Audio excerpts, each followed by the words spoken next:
Friends, chapati மாவோ மீதம் ஆயிடுச்சு அப்படின்னா குழந்தைங்களுக்கு இந்த மாதிரி முட்டை கொத்து சப்பாத்தி செஞ்சு கொடுங்க. ஃபுல்லாக காலி ஆகிடும். முட்டை கொத்து சப்பாத்தி செஞ்சிடலாம். அதுக்கு ஒரு பேனில் ஒரு பட்டை 2 பீஸ் கிராம்பு போட்டுக்கோங்க.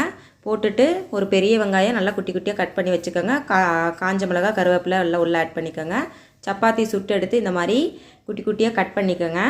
கட் பண்ணிவிட்டு வெங்காயம் வதங்கினதுக்கப்புறம் 1/4 ஸ்பூன் மஞ்சத்தூள், 1 ஸ்பூன் வரமிளகாத்தூள், கலர் வேணுன்னா அப்படின்னா கொஞ்சமாக காஷ்மீரி சில்லித்தூள் போட்டுக்கோங்க. நான் இன்றைக்கி போடலை.